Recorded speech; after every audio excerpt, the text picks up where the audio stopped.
Halo teman-teman, di tengah-tengah saya ada satu unit pompa terbarunya Grundfos.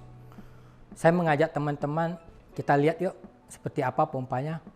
Lihat aja, packingnya aja luar biasa ya, keker ya. Saya juga penasaran, pengen lihat di dalamnya seperti apa sih. Yuk.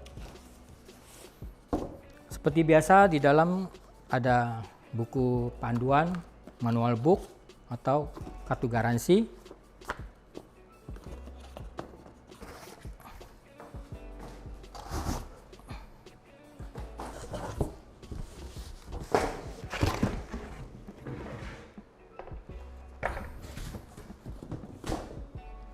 Oke teman-teman, pompa skala satunya sudah ada terlihat ya, cukup besar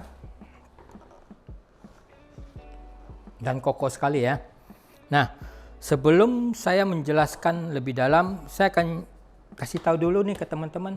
Tipe skala 1 tuh ada 4 tipe. Yang pertama adalah 3-35, yang kedua 3-45, yang ketiga 5-25 dan 5-55. Nah, kalau misalkan teman-teman dulu pernah pakai Grundfos tipe MQ335 atau 345, ya inilah pompanya, kurang lebih sama. Cuman ini lebih terbaik aja, lebih terbaru, terkonek dengan sistem di handphone seperti Bluetooth gitu loh. Oke, saya akan menjelaskan lebih dalam dulu pompa skala 1 tuh pasangnya baiknya seperti apa sih. Nah, sebelumnya saya akan ajak teman-teman lihat dulu di inlet dan outletnya si pompa. Ini kalau saya lihat ini sangat unik. Makanya saya mau mengajak teman-teman lihat dulu lebih dalam. Di inletnya sendiri, kalau teman-teman bisa lihat, ini dia punya drat luar. Ini dia agak fleksibel, bisa goyang. Jadi, pernah saya sekali ditanya sama customer, ini kayak gini apa nggak bocor? Saya pastikan tidak. Makanya saya bilang uniknya tuh di sini. Jadi di pompa lain itu tidak pernah ada, hanya di Grundfos. Dan dia sangat mudah, buka pasangnya tinggal pakai tangan saja, nggak perlu pakai kunci pipa ataupun apa. Nih, di sini ada o-ringnya, karetnya. Ini yang sangat baik. Jadi dia tidak akan bocor walaupun digoyang seperti apa.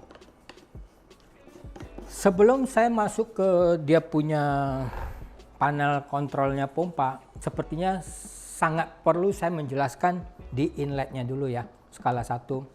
Jadi pada umumnya kalau kita beli pompa merek apa aja, itu selalu mendapatkan klep ataupun di dalam pompa itu ada namanya klep tabok. Nah, kalau di skala satunya sendiri sebetulnya harus pasang klep nggak sih? Saya jawab boleh pasang dan boleh tidak untuk negatif hisapnya.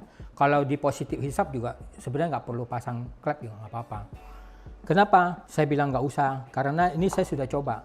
Jadi cukup tarik pipa, connect dengan baik dan biasa, dan usahakan selalu dihisapnya tuh jangan terlalu jauh dari bak penampungan ataupun kita ke air tanahnya, jangan terlalu jauh.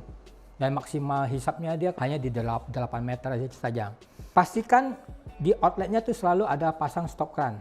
Ini saya minta harus dipasang, karena apa? Kita mau kontrol si pompa ini bekerja baik atau tidak, disinilah mainan stop krannya. Jangan kita mengadakan keran-keran yang sudah terpasang di kamar mandi ataupun di mana gitu loh. Itu tidak membantu. Yang membantu di sini, stop kran atau ball valve di depan pompa. Saya sarankan harus pasang. Jadi paling baik di sini. Oke. Setelah itu saya mau jelaskan juga di sini kenapa saya bilang tidak perlu pasangin klep. Di outletnya sendiri dia sudah ada klepnya. Jadi ini sangat membantu ya. Pada saat pengoperasian buka tutup kran, dia di sini dia main. Oke. Seperti biasa kita pancing dulu setiap pompa, namanya unit baru itu harus pancing.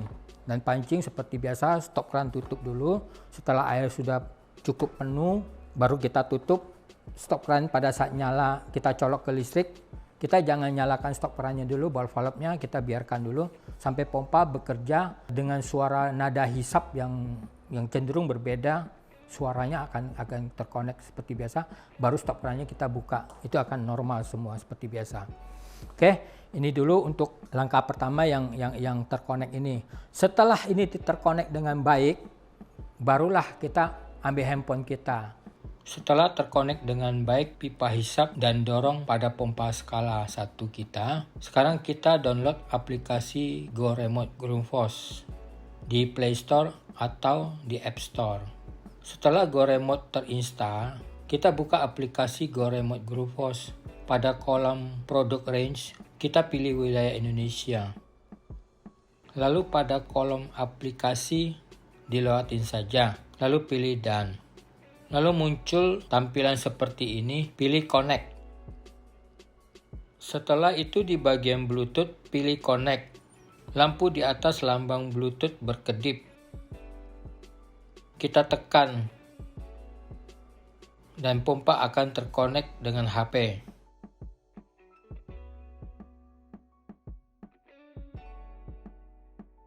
Kita bisa mengontrol pompa lewat HP. Seperti kita menghidupkan pompa dan mematikan pompa.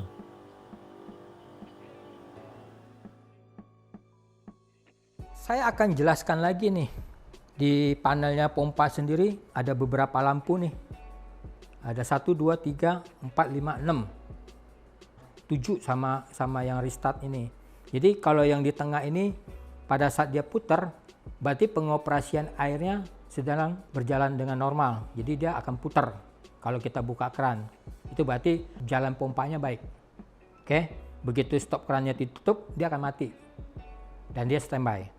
Nah, kalau yang tadi ini gambar ini Bluetooth ya. Pada saat dia belum terkonek dan dia lagi cari, dia akan kedip-kedip. Begitu dia terkonek, nanti kita tinggal start, dia akan terkonek sama handphone kita. Dan ini biasa lambang stop. Jadi kalau pada saat ini si pompanya nyala, kita mau matiin manual ya kita tinggal pencet, mau nyalanya kita tinggal pencet lagi. Nah, yang paling penting dan unik di pompa skala 1, ini ada lampu indikator menjelaskan ada kebocoran di pipa. Inilah yang perlu saya jelaskan dan saya kasih tahu ke teman-teman nih, kecanggihan pompa skala 1 tuh seperti apa sih. Nah, terdeteknya lampu kebocoran di pipa itu pada saat ada start stop di pompa itu sebanyak 40 kali dalam kira-kira ya, karena setiap kebocoran pipa kan macam-macam ya. Saya sendiri settingnya di stop keran biasa, cuma ngocor sedikit aja. Pokoknya saya udah berapa kali tes sampai 40 kali dalam waktu kurang lebih 1 sampai 12 menit. Antara itulah jedanya. Jadi pengaruhnya di kebocorannya seperti apa gitu loh. Kalau tetesan yang biasa antara 1 sampai 2 menit dan 40 kali start stop, lampunya akan nyala. Nah, lampu nyala ini pengaruh nggak sih sama di outletnya air? Saya pastikan tidak. Dia seperti biasa aja ngalir, nyala seperti biasa. Cuman lampunya ini tidak akan mati.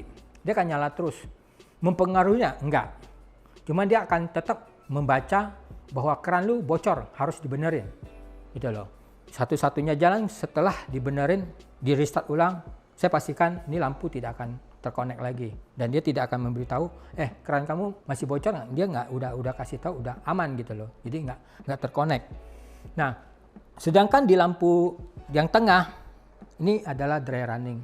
Dimana kadang-kadang mungkin kita pakai bak penampungan atas atau penampungan bawah. Kadang-kadang antara tahu dan tidak tahu itu bak itu suatu saat pasti bisa kering. Resikonya apa? Kalau kita biasanya kan mungkin koneknya pakai radar atau apa, pada saat kering pompa akan mati. Dan ini dia nggak usah. Dia sendiri udah terbaca pada saat bak penampungan kosong, dia akan matikan arus.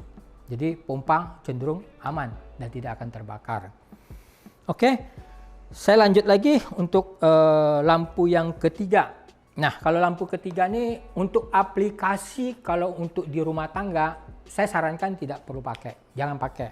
Terkecuali kalau memang kita ada taman, mau siram tanaman, pakai sprinkler. Tapi saya harus pastikan ya, antara konek siram tanaman dengan yang rumah, itu jangan terkonek pompanya atau pipanya. Karena kalau terkonek, itu tetap akan mempengaruhi jalan alur yang pipa ke rumah. Bagaimana pada saat teman-teman setting di timer jam berapa dia akan mati, itu otomatis semua akan mati total. Makanya kalau memang khusus untuk tanaman, biarkan dia kerja sendiri. Jadi kita udah nggak usah capek-capek pergi siram atau seperti apa. Jadi ada sprinklernya sendiri, kita tinggal setting waktunya aja. Dia harus jam berapa hidup, jam berapa mati, hari apa aja. Di Bluetooth-nya itu, di handphone kita, itu akan bisa kita setting. Itu kelebihannya. Ada lagi satu, misalkan kita di kantor atau di pabrik, hari Senin sampai Jumat misalkan kita kerja. Sabtu Minggu libur misalkan.